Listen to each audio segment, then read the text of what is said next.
Alright, what is going on, my dudes? We are back here today with the third quest review from the Act 7 beta. I did have some more time to go back into this content and smash through a little bit of the paths, alright? I didn't complete them all, but I did play at least a couple fights of all the paths here with a bunch of different champions so I can give you an accurate review, alright?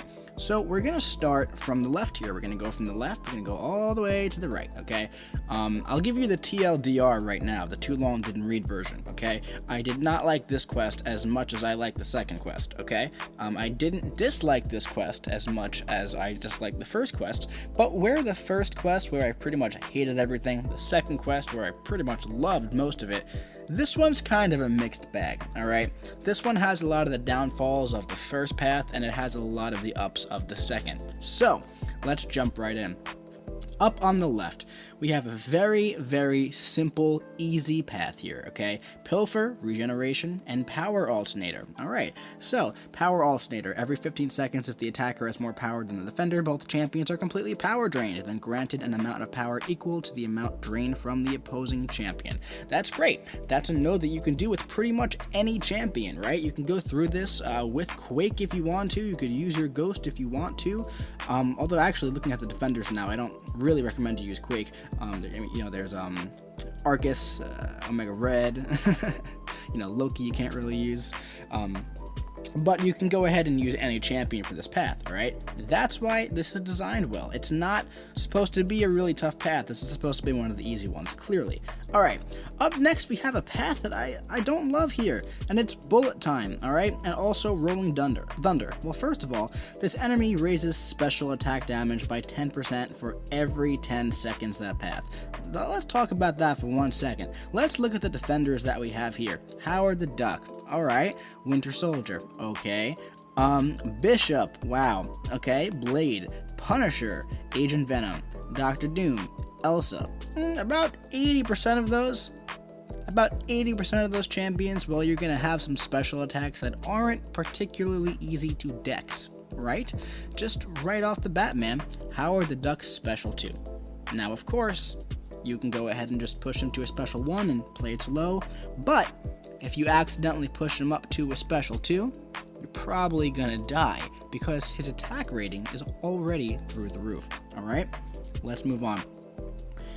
Bullet Time. Anytime the defender is stunned, they immediately remove the stun and gain an evade charge, which grants a 100% chance to evade. Each time a hit is evaded, one evade charge is removed. Dude, I literally hate this node, like, so much. This, right off the bat, it neuters Dr. Doom and it neuters Wasp. Just for example, like, even passive stuns, I mean, like, you can't use, like, let's go even more extreme here. You can't use Archangel, right? You can't use Quake there because she stuns. You can't use Archangel because he stuns from the Neurotoxin. You can't use anybody who stuns from their abilities. This is just taking away champions and their abilities. Let's say Namor Special 2, right? Namor Special 2 has a stun. You can't use him. And so on and so forth, right? Like, I mean, come on, guys, with this. Like, it's literally like you parry, and then they instantly shrug it off, and then you go to, like, you can't even get rid of that evade charge without hitting them and having them evade on you, because you can't parry to get rid of it because it'll just happen again. So this is just, like, silly, man. This just brings us back to, like, give me a reason why I wouldn't use Ghost here. There's not one single reason why I wouldn't use Ghost. Up next, we have this Recharge and Power Shield and Invade and also Perforate. So these are a lot of nodes here. Basically, it's a Power Shield, which is always easy, and also Recharge. So that's really good for, like, Corvus and Ghost and anybody else with huge special attacks. It's definitely tough against Doctor Strange here, but as the path goes on, it's a pretty relatively simple path aside from that Sinister right there. Just make sure you bring a counter for him. But once you get past Doctor Strange, it's not that bad. The issue is the Invade, but that's not, that just makes it more challenging. You just have to really keep an eye on the defender, okay? You don't want them hitting into your block there, or else you're going to be taking a lot of damage there. So I like this node. I feel like it brings a nice challenge. I could do without the unblockable specials because just against, like, for example, Yellow Jacket Special 1, when you're holding block, he's going to be, like, dashing in at you and then just tossing that Special 1. You're going to be too close to Dex, and it's just going to be kind of BS there, especially, like, same goes for Same goes for like Darkhawk here on the special one. But that's like, that's not the biggest deal in the world there. Alright, let's move on. Okay, up next we have Destructive Feedback, and also Aggression Precision and Power Leak. Alright, Aggression Precision and Power Leak you can completely ignore. Destructive Feedback, this was the global from the Kingpin quest in 6.2, okay? It's where you start off, you have that yellow shield, and you any damage that you do is going to be stored in that shield, and then when the shield runs out, all of the damage will be put onto the defender, okay? Now, if you were to parry or get hit, all of that stored damage would be put on you. Great node, it was great in 6.2, and it's great here too. Defenders here, there's nothing too crazy except for that domino. Be careful against that stealth Spidey. Watch out he doesn't evade and knock all that shield damage on you. But that was a wonderfully designed node back in 6.2, and I think it works really well here too. Up next we have the Thermostat node and also protection shielding. As always, just ignore that protection shielding pretty much. And then Thermostat was a great lane in 6.4. As I have stated multiple times in the past, I think that 6.4 was nearly perfect content, the best content that Kabam has ever released. And this is back from the 6.4.1. The Iceman quest, there is a full lane with Thermostat. It was a new node that was first introduced in 6.4, and we're seeing it back here, and this path is great. I think this is a great path, if you want to bring in a champion that is immune to Incinerate and Cold Snap, well, that's great, and they get the benefit there, but you could also just play around it, right? Because the attacker starts with a value of 10, landing a basic hit increases the value by 1, blocking an attack or doing a special decreases by 2, if you reach a 0, or if you reach 20, that's when you're going to get either a Cold Snap or an Incinerate. So, like I said, I thought it was a greatly designed node, and I'm very happy to see it back. Up next, we have Do Not Go Gentle. This is the global node from 6.2.5, the Mortal Quest. And this time, look at this, dash vulnerability. While the defender is dashing forward, the attacker's attack ratings increase by 200% when landing an attack. Also, Foresight, intercepting the opponent's dash attack with a basic attack, grants the attacker a passive fury. Just by raising your attack by 3% for 5 seconds, but still, that's awesome, because for Do Not Go Gentle, right, that's when you your combo goes up by 5, and you get a Do Not Go Gentle charge on yourself. And the only way to get rid of that is you get rid of 2 charges by intercepting their dash, and you get rid of 1 charge by doing a heavy attack. So this encourages you to do the harder of those 2 things. Now, if you don't want to take advantage of that, you can parry and you can heavy. There's nothing stopping you from doing that. This is incredible node design, because this rewards the player from doing the harder part of getting rid of the gentle charges, okay? But if a player isn't as skilled as some other people, they don't have to do that, and they're not punished for not wanting to intercept. Does that make sense? That's why that node combination is fantastic. Let's move on here. I have a lot of problems with this right side of the tree over here. So up first, man, I just feel like I think this node is completely bugged here, because, well, we have tunnel vision, which is like annoying, on its own, but like bring somebody who counters miss, you don't even have to worry about it. Then we have Faltering Mind here. Falter effects inflicted by this defender last for 1 additional second and reduce the attacker's defensive ability accuracy by 100%. Okay, so what that's going to do is that is going to mess up your parry, so you're not going to be able to stun them there. Okay, but what's going on here was I believe this Faltering Mind node is currently bugged, so I couldn't really get through this lane much, because usually what happens is you would do like a medium, and then you do another medium right in a row, and then you would get the falter on you. But what was happening was that I would do the medium and I would go to repeat the action, but I would just be missing and it would be going away. So I couldn't really test this node out, but I feel like, I don't know, I feel like we can just have the tunnel vision and the oscillate here. I don't think we need, like, I don't even know what this means. Falter effects inflicted by this defender last for 1 additional second. Like, there isn't even like an Ebony Maw on this path, I feel like Nick Fury and Invisible Woman and Killmonger and even Diablo as a defender sometimes, with his potions. I feel like those defenders with tunnel vision is tough enough. We don't need whatever this is supposed to be doing. And like I said, I think it's bugged right now, so I couldn't even really test it out. But, let's move on here. This node, this node too, it's like this one isn't like the worst deal in the world. What happens is, when you get to 50% of your full power, you're going to gain a power gain buff, which raises your power gain rate by 100%. And in theory, that's great. But if the attacker, you, reach more than 90% of their full power, well, basically, they're going to get power drained. And then Langwar here, whenever power empties to 0, suffer 240% of this champion's attack as direct damage. Well, then you're dead. You're just dead, and there's no way around it, man. And I mean, the way around it is don't throw special 3s. But look at, like, literally half of the champions released in the past 2 years. Half of the champions released in the past 2 years are like, oh, throw a special 3, and that's when you get better damage, like Namor, Dr. Doom, Mysterio. I could go on and on and on, man. There's so many champions that rely on their special 3, and you literally cannot even get to your special 3 here. And it's not like a Power Lock 1, Power Lock 2. It's like if you get to your special 3 and you go to use it, you die. Like, what's the point, man? Like, honestly, like, if you want to make it Power Lock 2, like, fine, but don't kill off the attacker because they gain power to their special 3. Like, it neuters some champions, man. That's all it does. Like, this is another node where it's like, well, I shouldn't gain power. Why wouldn't I use Quake? Like what are you trying? Are you trying to nerf Dr. Doom here? Are you trying to, like, make it so we can't get to the special 3? Well, then I'm just gonna go ahead and use Quake, man. We're trying to, like, bridge away from those top tier champions to make more inclusive content, but it's just making me want to use Quake here.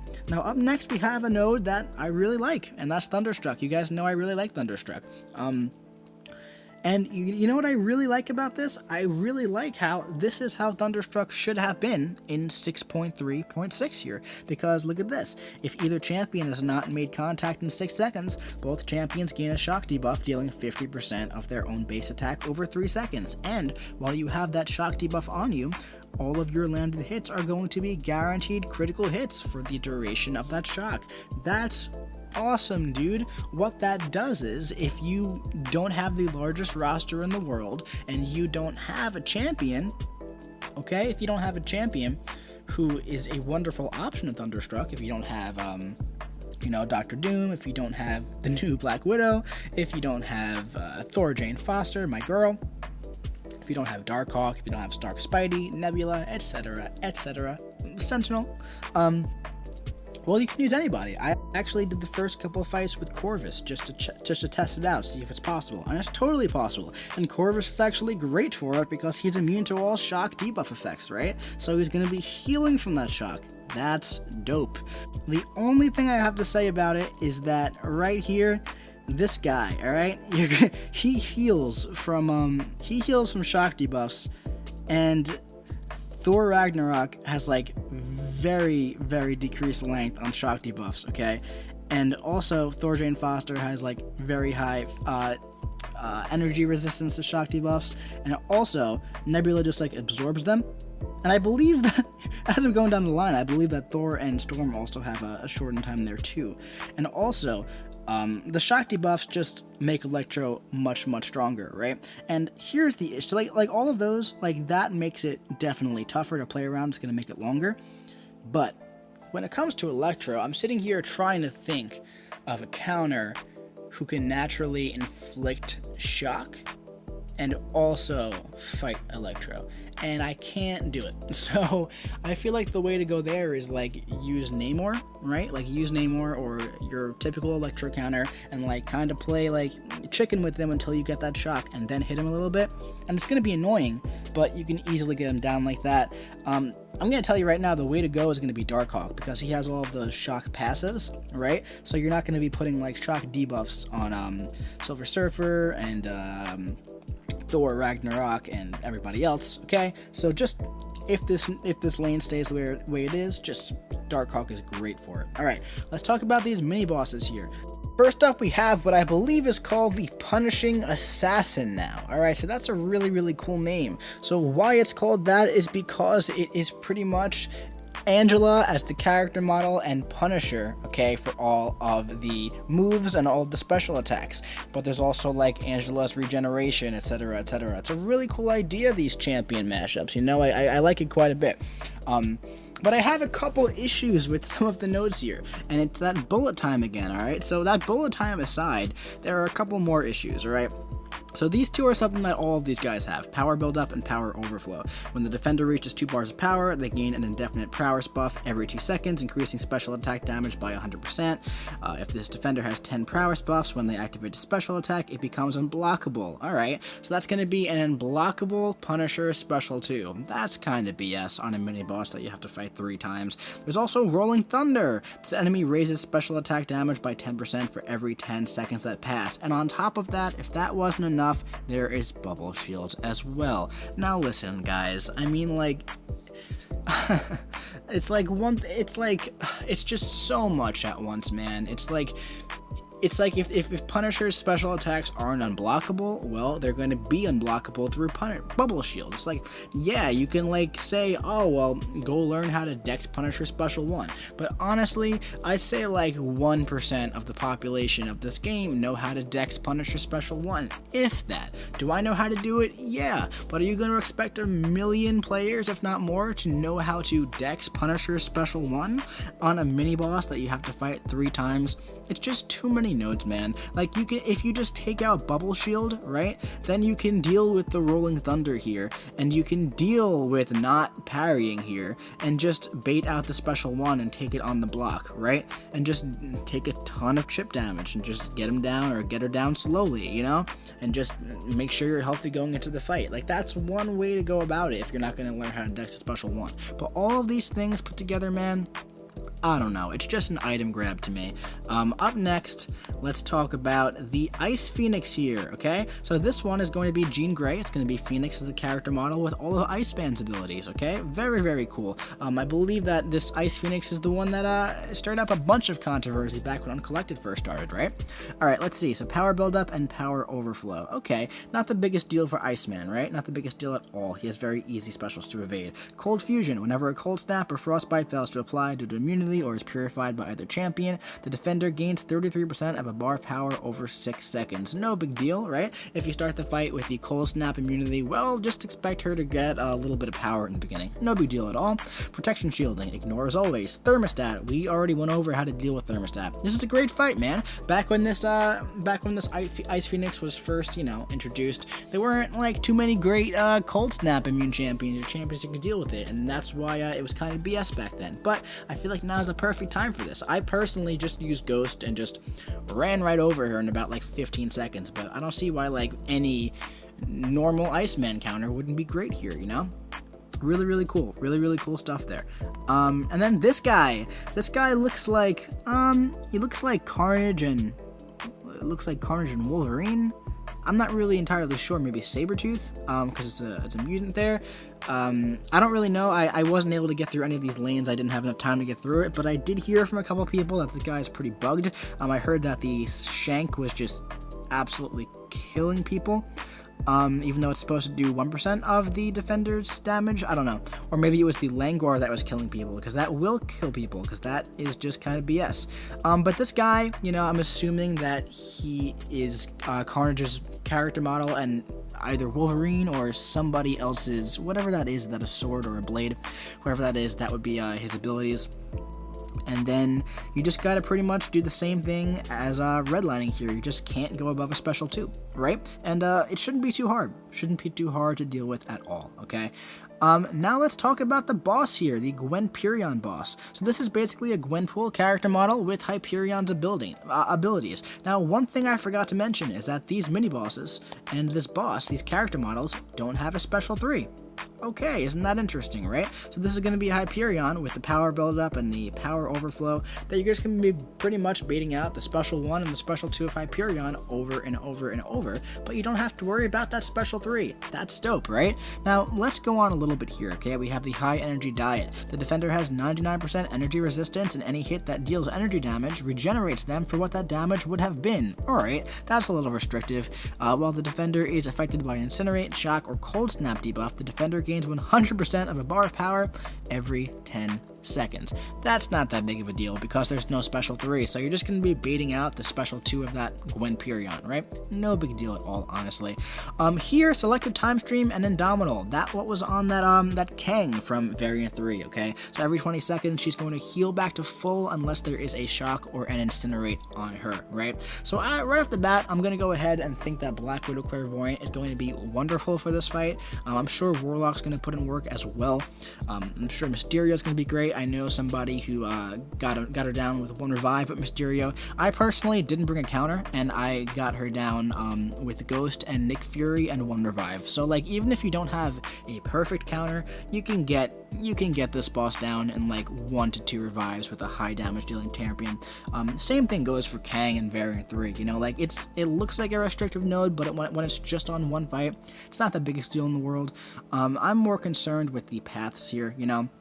I'm not too focused on the mini bosses or the bosses. Those are very easy to tune if there are issues. I'm more interested on like some of the nodes being very wonky on a lot of the paths here. You know what I mean? And I already went over which ones I like, which ones I don't like. You know what I mean? So basically, man, that's gonna be it for all of Act 7. I really hated the first quest. I really loved the second quest, and it's like the third quest is a mixed bag for me. I love the champion mashups. I love about half the lanes, and I really hate about the other half of the lanes, you know what I mean? And I feel like we just have to bridge the gap, and I feel like Caban finally realizes that. So I am expecting some changes. I'm hoping that the changes aren't too big. I'm hoping that they leave all of the good in there and they just fine-tune the bad, alright? And I'm hoping that's gonna fix it, because that will fix it. Alright, my dudes, like I said, that's gonna be it for Act 7 on the beta for me, alright? I pretty much gave you all of my thoughts. If you haven't seen the videos on the first quest and the second quest, make sure you go check them out. I said a lot of stuff in there.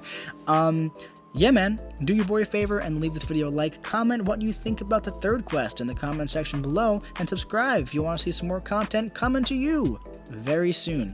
I'll be seeing you around.